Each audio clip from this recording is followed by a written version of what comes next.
जय जोहार, जय कुदरत। आज मैं फेसबुक पर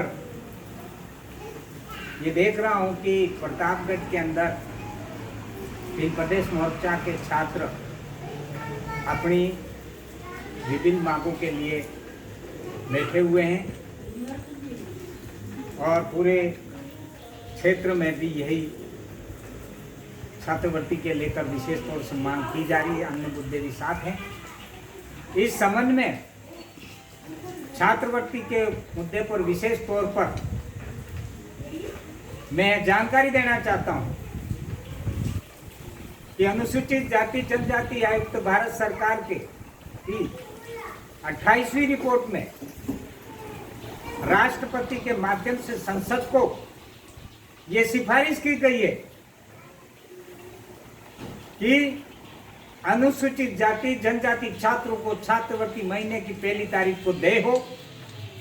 सूचकांक के आधार पर राशि बढ़ाई जानी चाहिए और बार बार जाति प्रमाण पत्र मांगने का झंझट खत्म किया जाना चाहिए।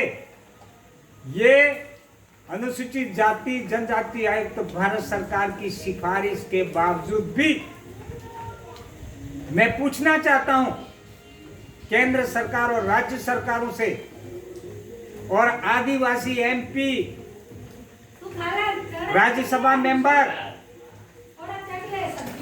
राज्यसभा मेंबर से लेकर के जितने भी प्रतिनिधि आज तक दिल्ली गए, आज इन बच्चों को रोड पर क्यों आना पड़ रहा?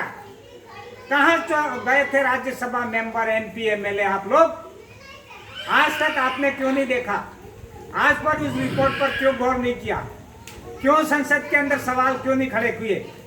आज बच्चों को ऐसे मुकाम पर जाके खड़ा कर दिया है आप लोगों ने। मेरे जैसा आदमी घर से खाना नहीं मिलता था, एक टाइम होटलों में बर्तन साफ करके मैं पड़ा हूं। छात्रवृत्ति मेरे को 6 महीने बाद 6-7 महीने बाद साल भर तक नहीं मिलती थी और ऐसी स्थिति में मुझे एनसीसी सी सर्टिफिकेट के लिए सीधा आदिवासी होने के नाते कॉल किया और मैं फिजिकली अनफिट हो गई। अरे मेरी छात्रवृत्ति किस काम की आप दौड़ा दी गई है? और आज इसी तरह से मेरे कई आदिवासी युवाओं के साथ में ये हो रहा है। अरे भाई, बीजेपी कांग्रेस और दिल्ली से लेकर पूरे देश के नेता आदिवासियों के नाम से मगरमच्छ के आंसू बहाते हो, क्यों नहीं उस रिपोर्ट को पढ़ते हो?